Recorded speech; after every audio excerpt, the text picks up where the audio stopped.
Hello reformers and welcome back to Perisno. Now, as you can see, my efforts in the previous episode were in vain, and I probably should have tried to get it for our wife, shouldn't I? But I couldn't help it. I really just wanted to have a town of my very own to call home, but it seems it was not to be, because obviously we were taking in all of the Tolranian vassals not too long ago, and I believe this is one of those Tolranian vassals, and he's being given a town.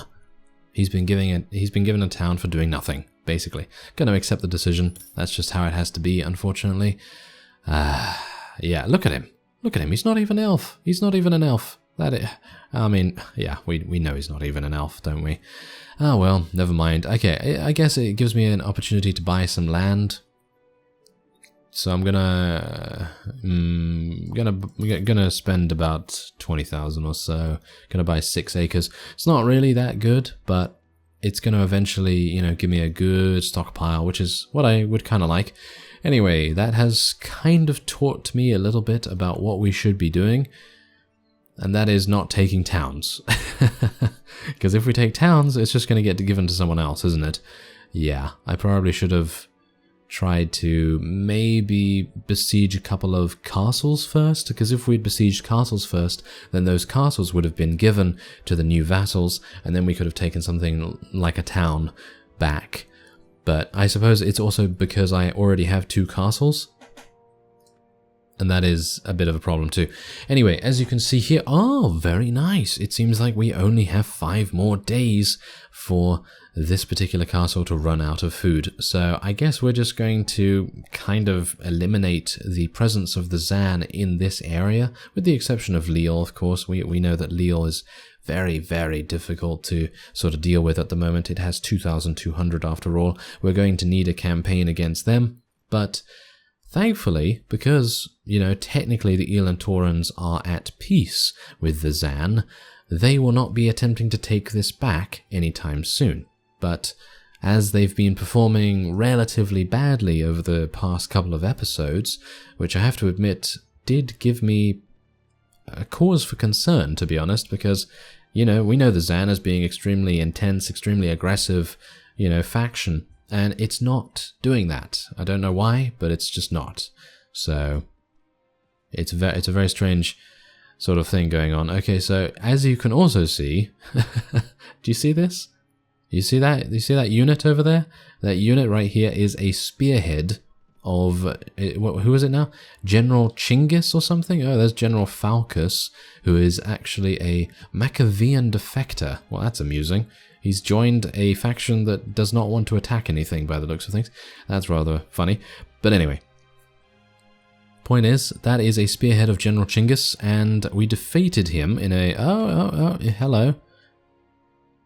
General Attila is there with a spearhead of General Attila, and yeah, so anyway, we defeated General Chinggis, and basically he didn't do anything. He just stood there. And if you've obviously seen that episode, then you obviously know the current situation. I have all the settings in the exact right positions. There's nothing really to say about it, with the exception of the fact that I just have no idea what's going on with them. I don't know what's going on with them, so I guess we're just going to have to try our best to deal with them. And if they do decide to attack me, then we're just going to have to take advantage of the fact that they're just going to stand there. And as I've said, I really don't want to do that. I feel like that is a bit of a cheap move, personally. I mean, I didn't really want to have to do that. But if they leave me no choice, then there really isn't anything for me to do. I mean, I have to do it, don't I? I mean, I have to do something, otherwise I'm just not going to be able to do anything. And they're just going to be able to run around and do whatever they like with no repercussions whatsoever. And, even though they are just standing there, not doing anything.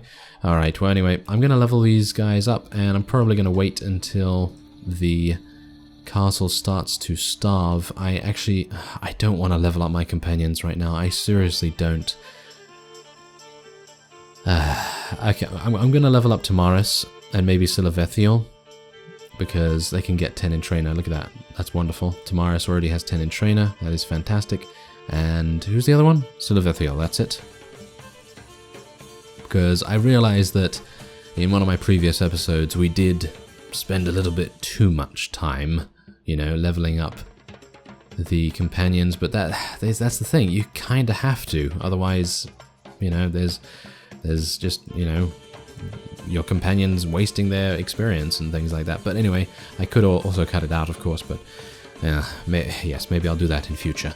But sometimes I think some of you might like to see the progress of our companions and see them growing into being really powerful and all that sort of thing. Oh well, never mind, I'm going to cut away here. I'm going to wait until these guys start to starve. I don't know how long it's going to take. Maybe I'm going to start building a siege tower now so that we're ready. Okay, so we now have a slight issue on our hands. I don't know why he decided to attack us right now, because you've seen that he's actually not done that many times over. Okay, what I'm going to try and do is I'm actually going to try and press not take the field this time. I'm going to try and press charge your enemy, because maybe that affects what the AI decides to do. I'm not entirely sure about that. Maybe if they...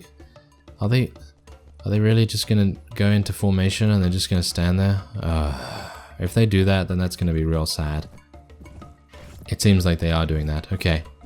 You know what I'm going to do? I'm literally just going to charge in. That seems to be the quickest way to get rid of the Zan at the moment, because, I mean, yeah, okay. They're pretty decent archers, you know? They've done a lot of damage to me and my horse and all kinds of things in the past, but as it stands right now, they're really not very good. I mean, yes, okay, they're going to do some damage to me, they're going to do some damage to my mount, but look at this, they're not going to chase me. They're not going to chase me at all. The melee units are not going to do anything, and that is such a mighty shame. Oh well, never mind. Seems like I'm going to just charge in, just going to leave my archers over here, and yeah, we're going to, I suppose, reap the rewards of the AI being a bit weird. And I guess I'll see you once we've slaughtered them all, I guess. Well, as we eliminate the last couple of units, I believe someone had a theory in regards to the AI acting a bit weirdly, and apparently it might be due to the either lack of archers, or the AI thinks it has archers and is attempting to put them into some sort of formation but is actually unable to do it. Maybe I need to read that particular comment again, but yes, anyway, I think it's something to do with that, even though they do have archers. They actually do have archers, so I'm not entirely sure. But, you know, obviously I'm not anywhere near a qualified person to talk about AI behavior and modding and things like that. I've never done anything like that before, so yeah, I do apologize if I don't really make too much sense in regards to that. Okay, so let's have a look. This might be nice. I don't particularly like the third units, to be honest, so I'm going to be getting rid of actually quite a few units here. And there's a good reason for it. There is a very good reason for it. I mean, yes, these are, you know, these are very good units, but personally, I would much prefer to have these faith units if at all possible. So I'm going to take as many of these as I can get. There we go. All right. We do have 27 disciples of faith, but I think, I don't know. I think we have enough, don't we?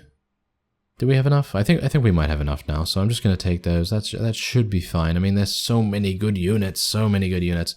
I'd love to take all of them, but unfortunately, I don't think I'm able to. So I'm just going to take the rest of these pieces of armor, and hopefully, we'll then be able to win at Ianthas Castle. Let's just see what happens when I.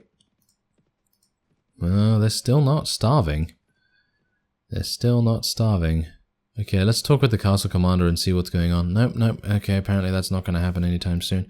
Now, here's the thing. Now, if I wait for some... Yeah, I'm going to have to... click. No. Okay, apparently that's not going to work too well, is it? No.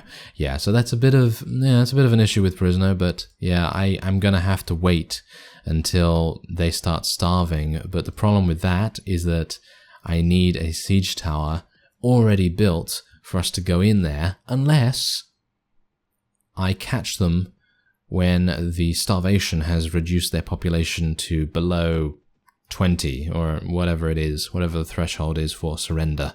So let's see if we can pull that off. Oh yeah, so this is what we've all been waiting for. Look at the numbers that we have there. 13 out of 778. That is absolutely fantastic. And as you can see, the trainer skill has been doing an absolutely amazing job at leveling up our companions, which is rather amusing in itself. But yes, anyway, we have also leveled up once. Alright, well, it was bound to happen sometime. When did we level up? Did we level up when I was off screen, or did I level up in a previous episode? I don't even remember. But anyway, we are going to call for a surrender. Yeah, there we go. That's what we like. Alright, so there you go. Done.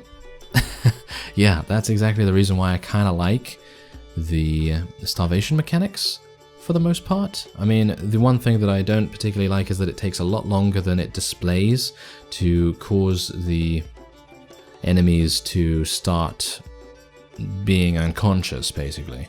So that's a bit of an issue, but I think it's to represent a bit of realism, I suppose, because obviously when you run out of food, you're not going to immediately fall unconscious. It's going to take a couple more days after that. So obviously that makes a bit of sense, I guess. Anyway, we're going to be... Am I going to request this for myself? I mean, it's not going to be, you know... I don't think it's going to be awarded to me. I'm gonna request it just because it's a castle. It's not gonna be given to me. I don't think. Maybe I should have. I don't know. Maybe I should have nominated my wife for that. That probably would have made more sense. But I don't know. I'd kind of like to make a little bit more cash. As I say, I'm having a bit of a weird time of things with the weekly wages, because in 1 week I'm making about 7,000, and then in the next week I'm making 900. So that's a bit weird. But thankfully we've taken back Ianthas Castle, so this is obviously quite a nice place, because look at that, it's pretty safe now. You know, it's pretty safe now, with the exception of the reinforcements of the Zan dynasty being in the general area, as well as obviously the spearhead of General Chinggis. But yes, hopefully I can just go back into Fyhrr here, which has already been garrisoned with a huge amount of units, thanks to the Duke there, you know, the defector. And this is the guy that you can get the quest from if you want to get the best bow in the game, which of course, at the moment... Wait a minute. Could I have... Oh my. I've actually just thought of something real quick. Oh no. Okay. I don't know whether this would have worked, but... if I had snuck in to the tavern, into the town of Fyhrr while the Zan had control of Fyhrr, I could have spoken to this guy, done his first couple of quests, and then eventually taken Fyhrr, because that's what it requires. You know, the final stage of the quest allows, or forces you basically, to capture Fyhrr. And I maybe could have done that if the Zan had ownership over it. Oh my, there's a big question mark over that, because I actually don't know whether that would have worked. But now that I think about it, it may very well have worked.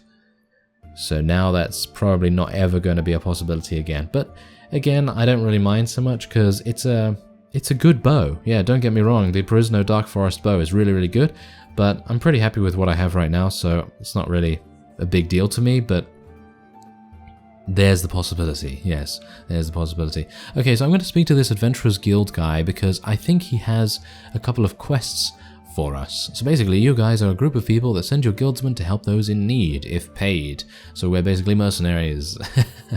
Essentially, yes, although we occasionally send mercenaries to help as well. It is a very fair system, I think. Pay us to help you, and we will pay mercenaries or our guildsmen to go help. That way everyone ends up happy. Right, I'd like to complete some quests. Rebel peasants. They are now fugitives. Right. Okay, sure, why not? Peasant, rebels, and adventurers. Okay. Do I have anything to sell? I do have a couple of things to sell, so I'm going to sell that for 2,000. Thank you very much. Alright, so they should be around the town, yes? Oh, there they are. Are you... Are those the ones? I think so. Well, this is amusing. There's only 14. Who are you? What do you want? I warn you. We know how to use our weapons. What a bunch of fools. I thought you would at least provide a challenge of some sort. I have come to kill you and take back your money that you stole from the villagers. Men steady, we shall let no one get in our way of freedom. I don't particularly want to do this. I feel a bit bad about this, to be honest. Now, wouldn't it be amusing if these guys charge in and the The Zan don't. Yeah, they are charging, aren't they? Yeah, they are charging. This is a sad state of affairs. I really didn't want to kill a very small band of them. I'm actually just going to stand here. I don't really want to take part in this slaughter at the moment. I mean, maybe I will if they, you know, if the need calls for it, but yeah, I don't think so somehow. I'm a bit a bit worried because I would have assumed that the first quest from the adventurers would be pretty difficult. I mean, as far as I'm aware, the travelers have been telling us about this thing for many, many moons. And yeah, it probably would have made a bit of sense there, but oh well, okay. Never mind. Okay, so have I completed that? Yes, I have. Okay, you now have the money. How much money? 5 orums? Was it literally 5 orums? If it was, then I don't see the point. I mean, I would have given the village elder 10,000 or whatever, if, you know, if I didn't have to kill it. I would take back the money immediately. Yes. Oh, I see. I have to take it to the village. Which village, though? No? Oh, no, I actually do have to talk to the adventurer guildsman. Ah, is it bugged? Is it a bit of a bugged quest? Maybe it is, maybe it isn't. Well, it would be amusing if it was. Yep, it seems like it is a little bit bugged. I think I've actually heard that some people in the comments are also having a couple of problems with this particular quest, so maybe it's just one of those things that will need to be fixed in a future version or something along those lines. And yeah, it seems like that is indeed the case. So anyway, that will be it for this episode. Thankfully, we've sort of consolidated our territory a little bit more here, and next time we're probably going to try and do something a little bit different. Maybe we're going to try and go to Grund and speak to that crazy man who sends us on that really difficult quest. I thank you very much for watching, and I will see you next time.